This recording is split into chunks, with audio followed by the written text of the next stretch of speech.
بسم الله الرحمن الرحيم الحمد لله والصلاة والسلام على رسول الله أما بعد رب اشرح لي صدري ويسر لي أمري واحلل عقدة من لساني يفقه قولي اللهم انفعنا بما علمتنا وعلمنا ما ينفعنا وزدنا علما والحمد لله على كل حال. My dear brothers and sisters, Assalamu alaikum wa rahmatullahi wa barakatuh. Tonight in Salatul Taraweeh, juz number 25 of the Qur'an is going to be recited bi'idhnillahi ta'ala. Juz number 25 contains a number of surahs: Surah Fussilat, Surah Shura, Surah Zukhruf, Surah Al-Dukhan and Surah Al-Jathiyah. Inshallah, we will attempt to briefly summarize some of the key lessons we can take from these surahs. Starting with Surah Al-Shura. Surah Al-Shura means the chapter of consultation. It's a Meccan chapter, it has about 53 verses, and it takes its name, the consultation, from a passage found between verse 36 and 39, where Allah subhanahu wa ta'ala mentions 7 qualities that a person must adopt if they want to enter paradise with the first entrance without taking any punishment. Now, of course, this is something we wish and desire. We all want to go paradise, and we want to go to paradise immediately. We don't want to have to wait for a long period of time in anticipation, or to spend some time in the hellfire and later go to paradise. Rather, we want to be among the first people to enter paradise so that we are saved from the tension and the anxiety of the Day of Judgment. So Allah subhanahu wa ta'ala mentions 7 things to do if you want to be among these special blessed people. Number 1, Allah subhanahu wa ta'ala says, وَعَلَى رَبِّهِمْ يَتَوَكَّلُونَ. We must have complete trust in Almighty Allah subhanahu wa ta'ala. Number 2, Allah says, الَّذِينَ يَجْتَنِبُونَ كَبَائِرَ الْإِثْمِ وَالْفَوَاحِشِ. We must stay away from major sins and shamelessness.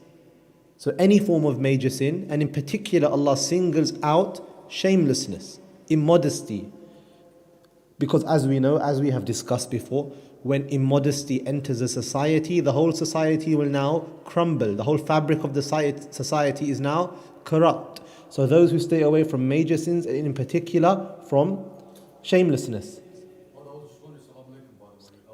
you done a chapter on marriage? Because I'm 29, I'm trying to get married, but I need some advice. So we did cover marriage a few days ago in the verse, وَمِنْ آيَاتِهِ أَنْ خَلَقَ لَكُم مِّنْ أَنفُسِكُمْ أَزْوَاجًا. So that was covered. You can maybe watch the recordings, inshallah. Yeah, inshallah. So the second quality was staying away from major sins and shamelessness. Number 3 was وَإِذَا مَا غَضِبُوا هُمْ يَغْفِرُونَ. That when they become angry, they forgive. Meaning everyone gets angry. Allah is not saying those who don't become angry, because this would be unrealistic. Human beings will get angry. There will be times where you get annoyed at certain things. Your children may make you angry, your spouse may make you angry, family members, friends, work colleagues, they will make you angry at times. It's part of life. So you can be angry. But when you are angry, you don't react impulsively.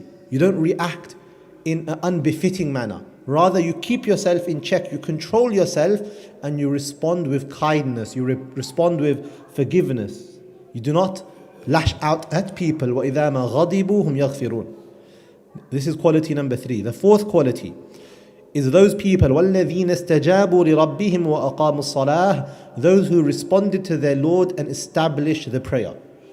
Quality number 5, and this is the quality that the surah is named after, وَأَمْرُهُمْ شُورَى بَيْنَهُمْ. And their matters are settled among themselves with consultation. Now this is an important concept in our religion, the concept of mashwara, or the concept of shura, which is whenever a believer has a decision to make, and there are various options in front of that person, and all of these options are within Sharia. Of course, we're not talking about when you have one option that's haram or one is halal. Then of course you go for the halal. But we're talking about there's multiple options in front of you which are all halal. They're all permissible in Islam.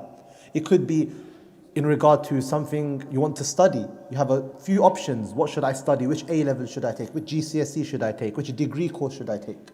Or it could be a job, a profession, a career. You have a few job offers. Which one do I take? It could be marriage. There's a few perspectives on the table.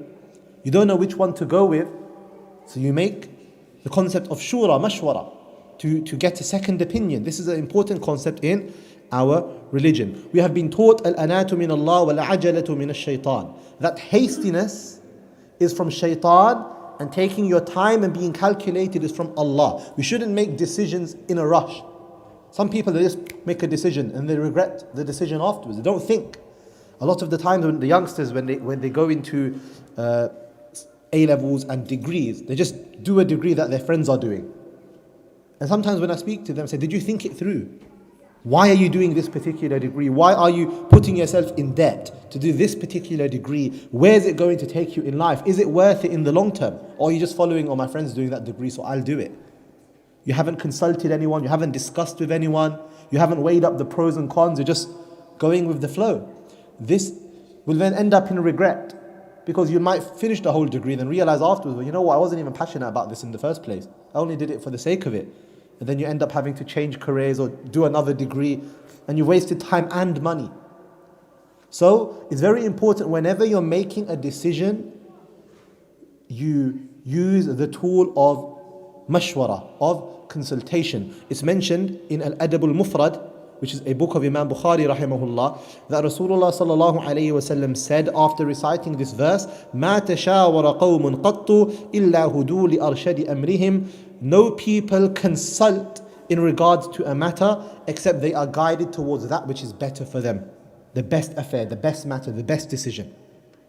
So whenever we have a decision to make, do mashwara. The hadith of Bayhaqi mentions, anyone who intends to do something and takes that action after consultation, Allah will guide him towards the best possible option. Now the next question is, who do we consult with? Now you don't consult with every Tom, Dick and Harry, Bakr, Amr, Zaid. You have to consult with the right people, because some people are not going to give you good advice. So when you choose the people to consult with, choose the people to ask, to take an opinion from, there are two conditions. The first condition, the person you're asking should be trustworthy with your best interests at heart. Remember, some people want to see you fail. Some people are not looking out for your best interests. You want to consult with someone who's got your best interest in the dunya and the akhirah at heart. For example, a parent. Your parent will always want good for you in this world and the hereafter, so you consult with your parent. Other trustworthy people, maybe the local imam, trusted friends, people who want good for you. They are trustworthy, they're not going to break your trust, they're not looking to see you fail. You consult with these sorts of people. And the second condition is that you consult with those people who are knowledgeable in the matter you are consulting about. You don't go to a person for medical advice who's not a doctor, right? Will you go to the local imam and ask him for medical advice? Hey, Imam Sahib, I've got a headache. Or Imam Sahib, I've got cancer, how do I get cured? The imam might tell you, okay, read some dua, etc. But he's not a medical doctor. He can't give you treatment or medicine. You have to go to a doctor for that. Similarly, when you want religious advice, you don't go to the doctor, you go to the imam. You go to the Islamic scholar. When you need work being done on your car, you go to the mechanic. You're not going to go to the lawyer and say, fix my car. So you go to the right people, the people who have knowledge of that matter. So they can give you relevant advice based on their years of experience. طول التجارب زيادة في العقل. Having many years of experience increases your intellect. So you go to those people who have the necessary credentials and skills and experience, so they can give you sound advice. So we should put these two qualities before us when we choose who to consult with. Number one, they should be trustworthy with your best interest at heart. And number two, ask those people who have knowledge of the matter. And when we bring these two qualities together, trustworthiness and knowledge of the matter, the best person you can consult with, along with the creation, is Allah subhanahu wa ta'ala. Allah is the most knowledgeable about all matters, and Allah is the most trustworthy, and Allah wants best for us. So before you even consult with your friends and family, or while you consult with friends and families and other people who you can trust, also make sure you consult Allah subhanahu wa ta'ala. And this process is known as istikhara. Now istikhara comes from the word khair, which means good, because you are asking Allah to destine good for you in your affairs. And there is two ways of doing this, of asking Allah for good in your affairs to guide you to a right decision. Number one, we have a short form, which is generally you pray, you supplicate, Allahumma khirli wa khtarli. Oh Allah, choose for me, select for me. Allahumma alhimni marashida umuri. Oh Allah, guide me to the best of affairs. These are two du'as you can make. Allahumma khirli wa khtarli. Allahumma alhimni marashida umuri. Just while you're walking, generally recite these du'as when you have a decision to make, and hope Allah subhanahu wa ta'ala pushes you towards the right decision. This is the first form. And the second form is the more formal form, which we find in the hadith of the Messenger sallallahu alaihi wasallam, which is when a person purifies themselves and turns their heart towards Allah, and they offer 2 raka'at of nafil prayer, normally done before sleeping in the evenings, but it can be done at any time. 2 raka'at of nafil prayer. And after reciting and offering these 2 raka'at, you make the special dua of istikhara. The dua of istikhara is a special dua, a powerful dua. Allahumma inni astakhiruka bi'ilmik wa astaqdiruka biqudratik wa as'aluka min fadlika al-azim fa innaka taqdiru wa la aqdiru wa ta'lamu wa la a'lamu wa anta 'allamul ghuyub. Allahumma in kunta ta'lam anna hadha al-amra khayrun li fi dini wa ma'ashi wa 'aqibati amri faqdirhu li wa yassir فاقدره لي ويسره لي ثم بارك لي فيه وإن كنت تعلم أن هذا الأمر شر لي في ديني ومعاشي وعاقبة أمري فاصرفه عني واصرفني عنه واقدر لي الخير حيث كان ثم ردني به أو ثم ردني به. This dua, the summary of the meaning of this dua is that you are saying to Allah, Oh Allah, I am seeking good from you, I am seeking your decision, because you are the most knowledgeable, and you are the most powerful, and you are the most bountiful, and I don't have knowledge or power or ability, but you do. This is why I'm turning to you. And then you say to Allah, In kunta ta'alam anna hadha al-amr, if you know, Allah, that this matter, this job, this degree, this particular wife, possible wife, this particular potential husband is good for me in terms of my religion, my life, my ma'ash, my livelihood, wa aqibatu amri, and the end result of my affairs, then destine it for me. فَقْدُرْهُ لِي وَيَسِّرْهُ لِي. Make it easy for me, open the ways for me, ثُمَّ بَارِكْ لِي فِي, and place blessings in this decision for me. But Allah, if you know this decision is bad for me, it is not good for me in terms of my deen, وَمَعَاشِي وَعَاقِبَةِ أَمْرِي, in my livelihood, in the end of my affairs, فَاصْرِفْهُ عَنِّي وَاصْرِفْنِي عَنْهُ وَقْدُرْ لِي الْخَيْرَ حَيْثُ كَانَ. Then turn this away from me and destine good for me from wherever it may be, ثُمَّ رَضِّنِي بِهِ, and then make me happy with that affair. So you're asking Allah to turn away bad decisions from you and to guide you towards good decisions. A very powerful dua. You can memorize the dua, or even you can read it while looking at it, because it's after the salah, the dua is made. But best to memorize it. You can read it looking in, and with the intention of, oh Allah, guide me to the best of my affairs. Now there's a common misconception when it comes to istikhara. People think that when you make istikhara, you're now going to see some sort of vision or dream. This is not guaranteed that you'll see some sort of dream or vision. Rather, all istikhara is you're asking good from Almighty Allah. Meaning, when you're 50-50, you're in the balance still, you haven't made a decision yet, and there's 2 options. Then you're asking Allah subhanahu wa ta'ala, Oh Allah, incline my heart and my mind towards the right decision. And this is very, very powerful. Very, very powerful. I've experienced it in my own life. On one occasion, I had a very important life decision to make. I still remember I was in Ireland, in Dublin, leading a youth camp there. It was in the Christmas holiday period. I was leading a youth camp in Dublin. The next morning, I had to make this decision. It was a major life decision. Next morning, I had to give the answer. I was in 2 minds. I wasn't sure what to do. That night, after a tiring day dealing with young children, probably around midnight, I decided for the final time, for a few days I had been doing it, to make istikhara. So I made istikhara, 2 rak'at, made this dua. Said I'm going to go sleep now, and tomorrow, wherever I feel like, I'll go with that decision. I went upstairs where I was sleeping from the masjid downstairs. It was staying on top of the masjid. I went upstairs. I was about to go to sleep. I thought, let me just check my phone quickly before I sleep, if there's any messages or anything. I opened my phone, and there's a push notification there from an app I had downloaded but never used. And that push notification held some information that immediately allowed me to make that decision, where I knew that this decision wasn't good for me after seeing that notification. And subhanAllah, this is how Allah subhanahu wa ta'ala works sometimes. Not even 5 minutes had gone, a decision that had left me perplexed for a couple of weeks just one push notification from an app I don't even use. I don't know why I got that notification. Allah destined it. Allowed me very easily to make that decision. I knew straight away this wasn't for me. Allahu Akbar.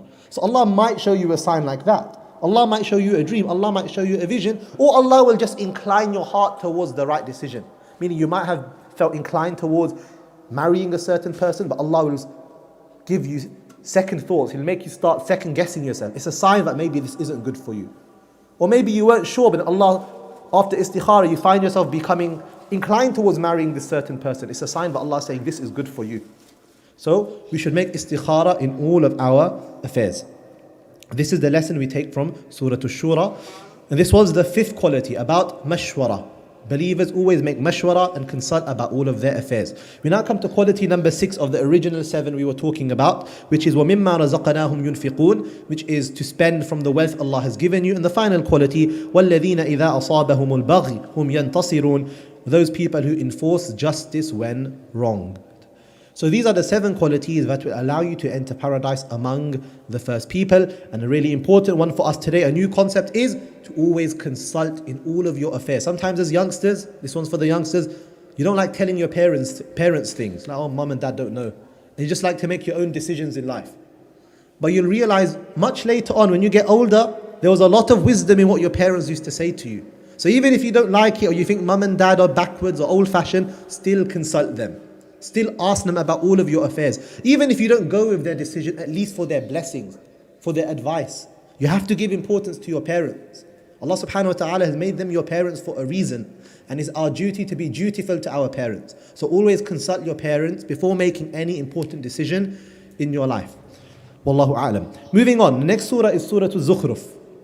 Surah Al-Zukhruf is the chapter of adornments, the adornments of gold, the ornaments of gold. In this chapter, Allah subhanahu wa ta'ala discusses the topic of wealth, and in particular, the system of distribution of wealth among people. For example, Allah subhanahu wa ta'ala mentions that the pagans of Arabia, one of the claims they made against the Prophet Muhammad sallallahu alaihi wasallam was, why was he not made one of the important rich people of the 2 cities? لولا نزل هذا القرآن على رجل من القريتين عظيم. Why was this Qur'an revealed to a poor man, a man who does not have high status? Why was it not revealed instead to 2 of the great men of Mecca and Ta'if, Walid ibn Mughira in Mecca and Urwa ibn Mas'ud in Ta'if? These were the rich leaders. They said Allah should have made these people the prophets. Why this poor man? Why is he the prophet? Allah subhanahu wa ta'ala gives 2 answers to this objection. The first answer is found in the present verse. أَهُمْ يَقْسِمُونَ رَحْمَةَ رَبِّكَ, are these people the ones who distribute the mercy of their Lord? It's not for humans to choose who becomes a prophet. That's not your responsibility or your job. Allah chooses where to place prophethood. Allah chooses where to place His blessings. It is not for humans to decide. Allah subhanahu wa ta'ala then says, نَحْنُ قَسَمْنَا بَيْنَهُمْ مَعِيشَتَهُم, and Allah is the one who splits wealth, who allots wealth among people. Allah chooses to make some people rich, some people middle class, some people poor. This is the decision of Almighty Allah subhanahu wa ta'ala. وَرَفَعَنَا فَوْقَهُمْ بَعْضَهُمْ فَوْقَ بَعْضٍ, and we have made some higher than other people. Some people have more influence, some people have more power, some people have less power, influence and money. This is the system of Almighty Allah subhanahu wa ta'ala. And this is actually a system that is very important for the functioning of society. Not everyone can be at the top level of society. And not everyone can be at the bottom level of society. You need that variety where you need managers, you need workers, different layers of society in order for society to be functional. People to do various kinds of different jobs. Some people need to be big CEOs, some people may need to sweep the streets. We need all of these jobs. So Allah allots roles, Allah subhanahu wa ta'ala allots wealth accordingly. This is part of the system of life. And there is nothing wrong in this. But the important point to remember is that having more money or less money is not an indicator of your wealth in the sight of Almighty Allah subhanahu wa ta'ala. Money is just a commodity. But in reality, the true test of a person's worth is their taqwa, the awareness of Almighty Allah subhanahu wa ta'ala. This is the real test of a person. So no matter how much money you have or what job you have, it doesn't matter. In the eyes of Almighty Allah, the person who's poor can be a lot higher than the person who is rich. Wealth is not an indicator of the love of Almighty Allah subhanahu wa ta'ala upon you. Never think that because I have money, that means Allah loves me. Allah is giving a lot of money. Allah subhanahu wa ta'ala sometimes is delaying you. Allah subhanahu wa ta'ala is testing you with your money. And that money can be a means of you going deeper into the pits of hell if that money gets into your heart and it's not used in the right way. At the same time, a poor person, Allah tests some people with poverty. But if you react in the right way during times of poverty, then Allah subhanahu wa ta'ala will also raise your status. So whatever economic situation Allah has given you, these are both tests from Allah. Richness is a test and poverty is a test. It's about how you react in each of these situations. What Islam promotes is equity. So Islam doesn't say that everyone has to be financially equal. That's communism, right? Islam does not agree with the communist mindset. Everyone should be on a similar financial level distribution of wealth. No, Islam allows there to be fluctuation in the economy. But what Islam preaches is equity in rights. Meaning, the poor person and the rich person will be exactly equal in rights. When they go to court or they have a case, the rich person will not be given preference over the poor person. You can't buy your way out of justice. There has to be complete equity in society. So may Allah subhanahu wa ta'ala give us the ability to appreciate the blessings of Almighty Allah upon us. May Allah subhanahu wa ta'ala make us understand the importance of consulting our elders, our seniors, the people of knowledge, the people of experience when it comes to our affairs. May Allah subhanahu wa ta'ala allow us all to be guided to the best of affairs in this dunya and the akhirah. Wa sallallahu ala nabiyyil kareem, alhamdulillahi rabbil alameen.